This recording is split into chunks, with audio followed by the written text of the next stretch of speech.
Temos aqui uma prática interessante da democracia ateniense, que é a prática do ostracismo. Expressão que ainda é utilizada no nosso vocabulário contemporâneo. Quando uma pessoa é banida do mundo político ou desacreditada, perde sua credibilidade, quando nem se fala mais dela, fala-se, fulano caiu no ostracismo. E o ostracismo ele consistia numa medida preventiva para evitar o mau uso das funções de cidadania. Toda vez que ficasse constatada que qualquer cidadão estivesse conspirando, tramando contra as instituições de Atenas, como fez Pisístrato, seus filhos Hiparco e Hípias, que implantaram um regime tirânico, criou-se um mecanismo para prevenir essa situação.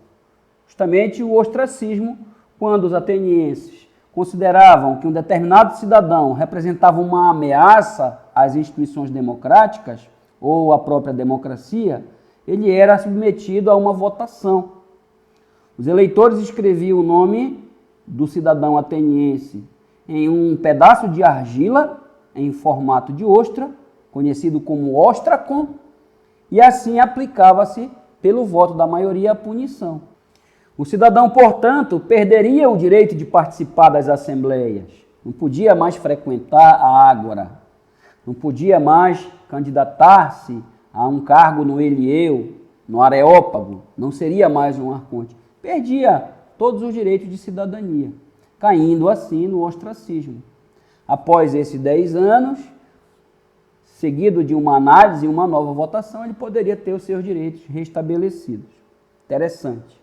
Aqui a democracia, no século V, o chamado século de ouro ou século de Péricles, onde nós vamos ter uma expansão da sociedade ateniense e também de algumas práticas que irão imortalizar os atenienses historicamente, como, por exemplo, a preocupação do Estado ateniense com a educação, com a formação universal, a formação holística do cidadão.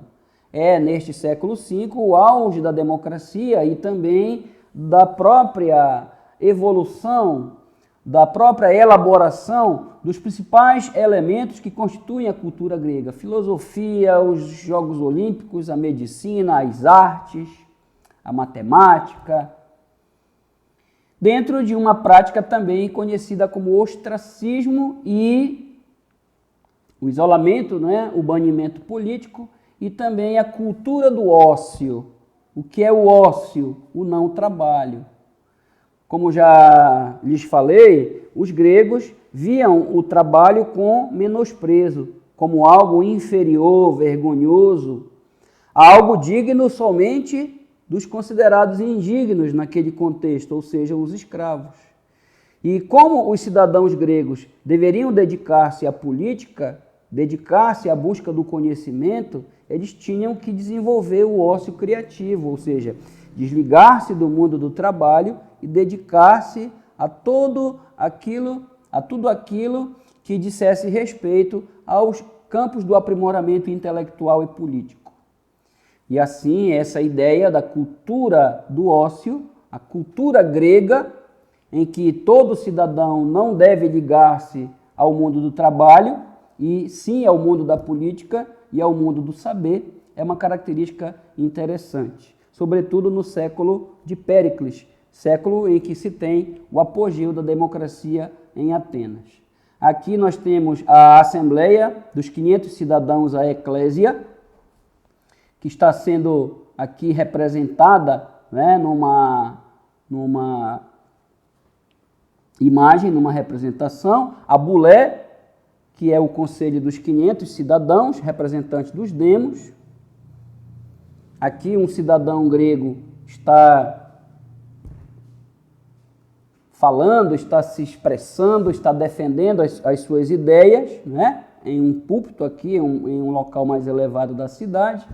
A Eclésia, né, que se reunia na Ágora, também aqui conhecida como Pínix, né, ou seja, o centro, a praça central de Atenas. O tribunal do Helieu, que avaliava as decisões sobretudo as condenações judiciais, podendo anular sentenças consideradas inadequadas, impróprias ou injustas, ou seja, fazer justiça, né? Aplicar o direito de forma correta e ampla. Então, esses 6.000 cidadãos participavam do Elieu. Aqui uma imagem interessante de como eram feitas as votações, né? Aqui uma pequena tabueta de argila sendo colocada em uma espécie de urna, onde assim todos os quesitos, todos os critérios tinham o parecer dos cidadãos. O Areópago, tribunal onde os antigos arcontes, né, os antigos magistrados, julgavam os crimes de morte e também os crimes contra a religião, e era introduzida uma placa, aqui neste caso uma placa de bronze, com o nome, né, daquele que estava sendo julgado e um instrumento de pedra para tirar a sorte que escolheria os jurados ou membros desse tribunal de jurados para evitar, assim, uma escolha por sorteio, evitando, assim, os critérios arbitrários ou critérios de ordem pessoal ou passional, ou seja, para que a justiça fosse feita e não houvesse a contaminação das instituições pela prática da corrupção. O que é bem utópico e questionável, já que se tratava de seres humanos, tratava-se de grupos políticos, grupos familiares, segmentos econômicos em permanente tensão e disputa. Mas pelo menos era uma forma, né, de escolher de maneira justa e equilibrada, evitando assim decisões injustas. Aqui o relógio do tempo, né, o relógio da água, utilizado para controlar o tempo de fala dos oradores, e o mercado central, onde havia os demais elementos, os demais conjuntos arquitetônicos de Atenas. Ali eram os espaços de reunião pública, mas também os espaços ligados à limpeza, aos banhos, à higiene, onde ministravam-se aulas públicas para os cidadãos e também os momentos de lazer. Nesse espaço, conhecido como mercado, você tem o estádio, você tem os balneários, né, os banhos públicos e também o teatro, muito importante na vida dos gregos. Para além da bulé e dos tribunais, havia 2 órgãos, né, de magistrados, ou seja, de representantes do poder público, os arcontes e os estrategos, que eram chefes militares.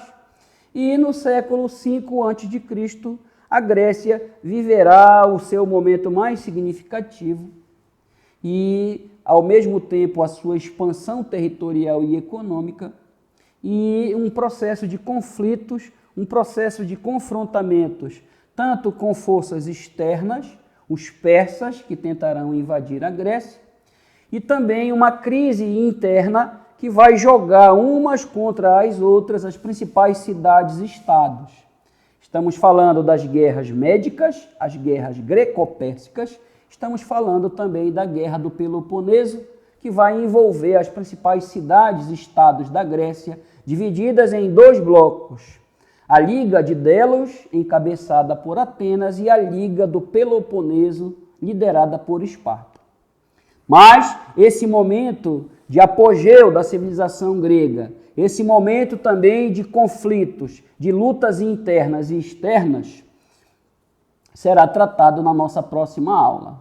Espero que você tenha feito uma boa revisão do nosso conteúdo de história. Não se esqueça que este canal não substitui a importância do Sigeduc, onde nós temos as nossas aulas diárias, onde temos o acompanhamento das turmas, onde temos a interação com você, nosso aluno, no nosso espaço educativo que é o Sigeduc. Este canal, CCA Tube, é mais uma ferramenta educativa para que você possa aprofundar seus conhecimentos históricos.